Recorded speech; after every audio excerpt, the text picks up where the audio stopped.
ನಮಸ್ಕಾರ. English medium ಕನ್ನಡದಲ್ಲಿ ಚಾನಲ್ಗೆ ಸ್ವಾಗತ. ನಾವೀಗ arithmetic progression third exercise 10th ಕ್ವಶನಲ್ಲಿದ್ದೀವಿ. ಅದರಲ್ಲಿ ಎರಡನೇ ಕ್ವಶನ್ನು. ಫಸ್ಟ್ ಕ್ವಶನಲ್ಲಿದ್ದಂಗೆ ಸೇಮು, ಆದರೆ ಈಕ್ವೇಷನ್ ಮಾತ್ರ ಬೇರೆ ಇದೆ. ಇನ್ನು ಅವರೊಂದು ಈಕ್ವೇಷನ್ ಕೊಟ್ಟಿದ್ದಾರೆ, an = 9 - 5n ಅಂತ. ಇದೇ ಈಕ್ವೇಷನ್ ಬಳಸಿದ್ರೆ ಬರೋ ನಂಬರ್ಸು, ಲಿಸ್ಟ್ ಆಫ್ ನಂಬರ್ಸು ಅಥವಾ group of numbers A P ಆಗುತ್ತೆ ಅಂತ ತೋರಿಸ್ಬೇಕು. ಆಮೇಲೆ ಆ ಎ ಪಿಯ ಫಸ್ಟ್ 15 ಟರ್ಮ್ಸ್ದು ಸಮ್ ಕಂಡುಹಿಡಿಬೇಕು.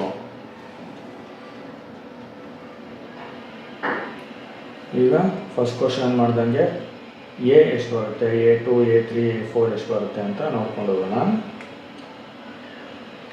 ಅವ್ರು ಕೊಟ್ಟಿರೋ ಈಕ್ವೇಷನ್ನು an = 9 - 5n.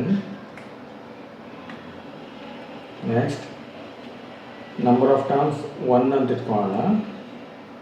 ಅವಾಗ 9 - 5 × 1, 5 × 5 ಅಂದರೆ 9 - 5 4 ಆಗುತ್ತೆ. ನೆಕ್ಸ್ಟು ಸೆಕೆಂಡ್ ಟರ್ಮು ಎನ್ನಿರೋ ಜಾಗದಲ್ಲಿ 2 ಬರ್ಕೊಂಡಿದ್ದೀವಿ. 5 × 2 10, -10, 9 - 10 -1 ಆಗುತ್ತೆ. ನೆಕ್ಸ್ಟು ಥರ್ಡ್ ಟರ್ಮ್ ಎನ್ನಿರೋ ಜಾಗದಲ್ಲಿ 3 ಬರ್ಕೊಂಡಿದ್ದೀವಿ. 5 × 3 = 15, 9 - 15 -6 ಆಗುತ್ತೆ. ನೆಕ್ಸ್ಟು A4 ಅಂದರೆ ಫೋರ್ತ್ ಟರ್ಮು ಎನ್ನಿರೋ ಜಾಗದಲ್ಲಿ 4 ಬರ್ಕೊಂಡಿದ್ದೀನಿ. ನೆಕ್ಸ್ಟು 5 × 4 20 ಆಗುತ್ತೆ, ಅಂದರೆ 9 - 20 -11. 4 ಟರ್ಮ್ಸ್ ಇತ್ತು. First term, second term, third term, fourth term ಬರ್ಕೊಳ್ಳೋಣ. 4 -1 -6 -11 ಎಕ್ಸೆಟ್ರಾ. ಇದು ಎ ಪಿ ಆಗುತ್ತಾ? Common difference 4 - 5 -1, -1 - 5 -6 -6 -5 -11 3 dots. ಅಂದರೆ ಡಿ ಕಾಮನ್ ಡಿಫ್ರೆನ್ಸು -5 ಇದೆ. ಇದು ಎ ಪಿ ಆಗುತ್ತೆ. ಆಯಿತು.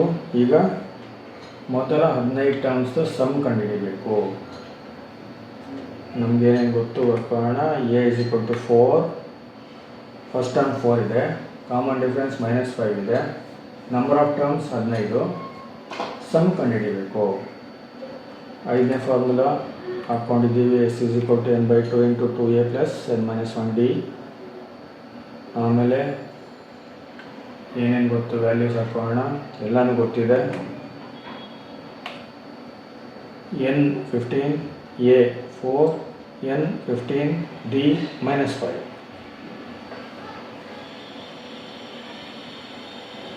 ನೆಕ್ಸ್ಟ್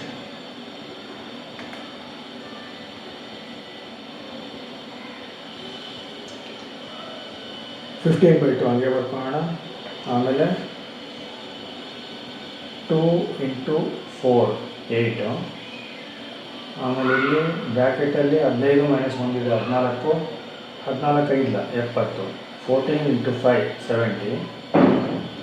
ಇಲ್ಲಿ 14ಗೆ ಏನೋ ಚಿಹ್ನೆ ಏನಿರುತ್ತೆ, ಸಿಂಬಲ್ಲು ಸೈನು ಪ್ಲಸ್ ಇರುತ್ತೆ.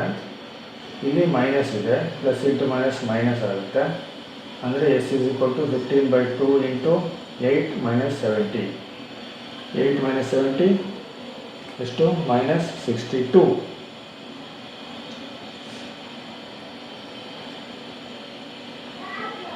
s = 15 × -62 / 2. 15ನ 2ಇಂದ ಡಿವೈಡ್ ಮಾಡೋಕ್ಕಾಗಲ್ಲ, 62ನ ಡಿವೈಡ್ ಮಾಡ್ಬೋದು. -62 / 2 ಎಷ್ಟಾಗುತ್ತೆ? -31 ಆಗುತ್ತೆ. ಅಂದರೆ s = 15 - 31. ಈಗ ಆನ್ಸರ್ ಬರಬೇಕಾದ್ರೆ 15 31 ಮಲ್ಟಿಪ್ಲೈ ಮಾಡಬೇಕು. ಆಮೇಲೆ ಒಂದು ಪ್ಲಸ್ ಇದೆ, ಒಂದು ಮೈನಸ್ ಇದೆ. ಪ್ಲಸ್ ಇಂಟು ಮೈನಸ್ ಮೈನಸ್ ಆಗುತ್ತೆ. ಮೈನಸ್ ಏನಾಗಬೇಕು? 31 ಇಂಟು 15 ಅಥವಾ 15 ಇಂಟು 31 ಎಷ್ಟಾಗುತ್ತೆ? 465 ಆಗುತ್ತೆ. ಈ ಎ ಪಿಯ ಮೊದಲ 15 ಟರ್ಮ್ಸು ಆ್ಯಡ್ ಮಾಡಿದ್ರೆ ಸಮ್ ಎಷ್ಟು ಬರುತ್ತೆ? -465. Thank you.